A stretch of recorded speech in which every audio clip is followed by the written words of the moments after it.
Hello everyone. আজি আমি আহিছো গোলাঘাটৰ বেঙেনাখোৱাত থকা অটো ওয়াৰ্ল্ড হিৰো ডিলাৰলৈ। আমি কিন্তু বাইক কিনিবলৈ অহা নাই দেই। আমি আহিছো লৰাৰ প্ৰাইজ নিবলৈ। এতিয়া কি প্ৰাইজ ভিডিওটো আৰম্ভ কৰো আহকচোন। আসলতে 2 আগষ্টৰ পৰা 15 আগষ্টলৈ অটো ওয়াৰ্ল্ড হিৰো ডিলাৰে অসম ভিত্তিত অনলাইন চিত্ৰাংকন প্ৰতিযোগিতা পাতিছিলে আৰু এই প্ৰতিযোগিতা দুটা শাখাত অনুষ্ঠিত হৈছিলে, ক শাখা আৰু খ শাখা। আৰু তাতে মোৰ লৰাই অংশগ্ৰহণ কৰিছিলে ক শাখাত। হি ক্লাস 1ৰ হয় আৰু এটা সুন্দৰ ছবি আঁকিছিলে আৰু হি তৃতীয় স্থান পাবলৈ সক্ষম হৈছে।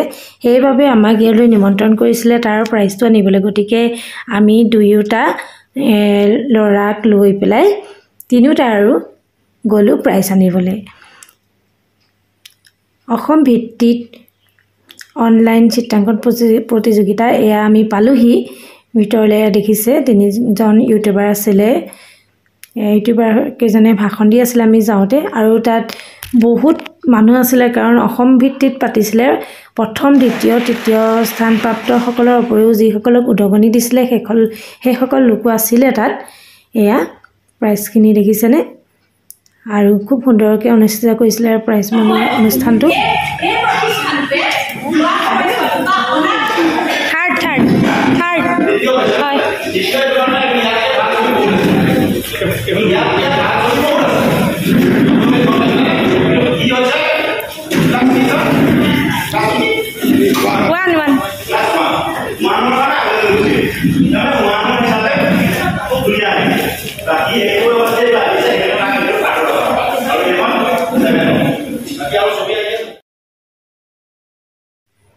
আৰু ইয়াৰ আমাৰ লৰা বহি আছে, তাৰ বোলে আমনি লাগিছে, সি একেৰাহে বহি থাকিব নাই। যিহেতু মানুহ বহুত হৈছে, অসম ভিত্তিক হৈছিলে যে বহুত দূৰৰ পৰা প্ৰাইজ নিবলৈ আহিছে। ডিব্ৰুগড়, কাজিৰঙা এনেকুৱা ঠাইৰ পৰা আহিছে, দূৰণিৰ পৰা মানুহখিনি।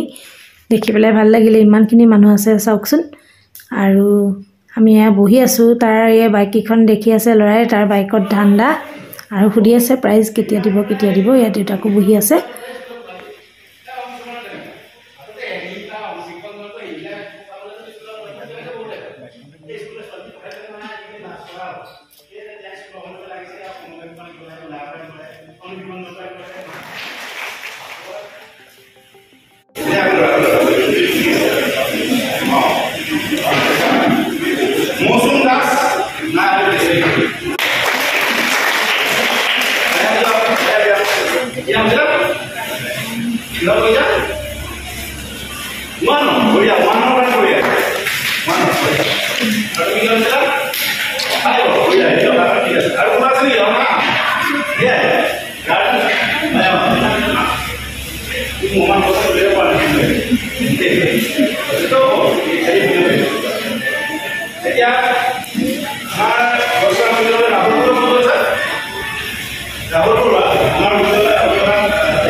Hello.